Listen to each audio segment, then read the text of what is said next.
বিষয়টা স্পষ্ট হয়েছে 5 আগস্টের পর থেকে। স্পষ্ট বলতে দূরত্ব বজায় রেখে চলা দিয়ে শুরু, এরপর পরস্পর কাঁদা ছোড়াছুড়ি, কথার যুদ্ধ এখন মারামারি পর্যায়ে পৌঁছে গেছে। বলা হচ্ছে বিএনপি আর জামায়াত ইসলামের কথা। এক সময়ের জোট সঙ্গী, অথচ পরবর্তীতে সঙ্গীর বহন করা কলঙ্ক গা থেকে মুছে ফেলতে উদ্গ্রীব দুদলই। একই সঙ্গে নিজেদের তুলনামূলক শুদ্ধ হিসেবে প্রমাণে মরিয়া এই দুই দল। নির্বাচনী প্রচারণা শুরুর দিন থেকে বিষয়টি আরো স্পষ্ট হয়ে উঠেছে।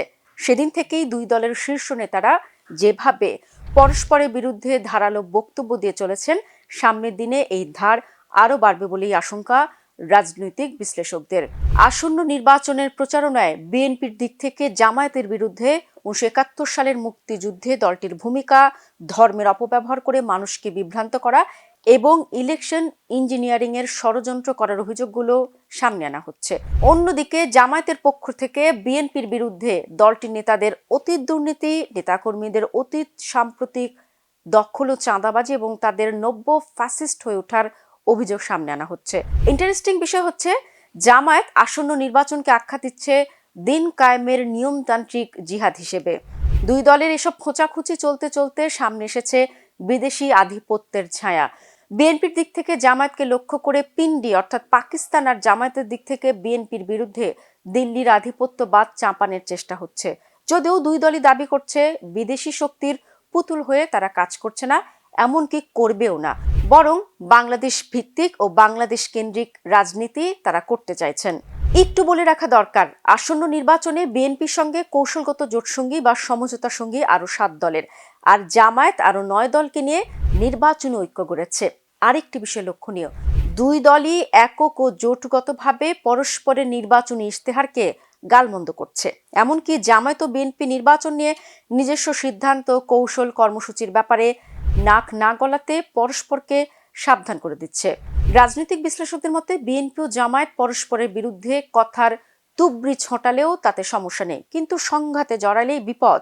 বিশ্লেষকদের এই আশঙ্কা সত্যি হচ্ছে তো। দেশের বিভিন্ন জায়গায় এরই মধ্যে হাতাহাতি, মারামারি, ধাওয়া পাল্টা ধাওয়া, হামলা পাল্টা হামলার মতো ঘটনা ঘটেছে।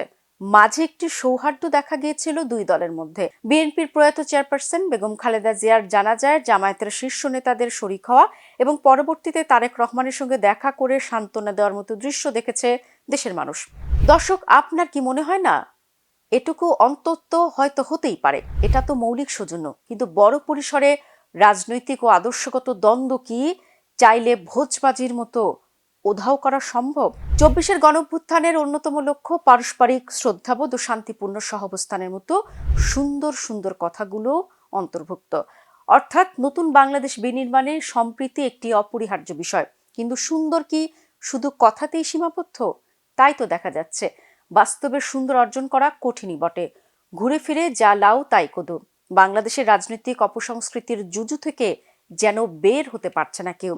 এমন কথাও কি এড়ানো যায় যে বাংলাদেশের রাজনৈতিক সংস্কৃতি ও চর্চা অনুযায়ী নির্বাচনী প্রচারণার সময় প্রতিপক্ষকে আক্রমণ করার যে রীতি, এটি ভোটের ময়দানে জনমত তৈরির ক্ষেত্রে ভূমিকা রাখে।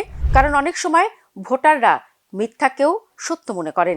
বিশ্লেষণ তো এও বলে, এখন দলগুলো বিপরীত মেরুতে হাঁটলেও নির্বাচনের পর তারা এগুলি ভুলে না গেলেও চেপে যেতে পারে এবং এই রাজনৈতিক সমীকরণ বদলেও যেতে পারে। আজকে যারা পরস্পরের শত্রু, ভবিষ্যতে তারা পুরনো দিনের মতো কাছাকাছি আসতেও পারে। কারণ রাজনীতিতে শেষ কথা বলে কিছু আছে কি?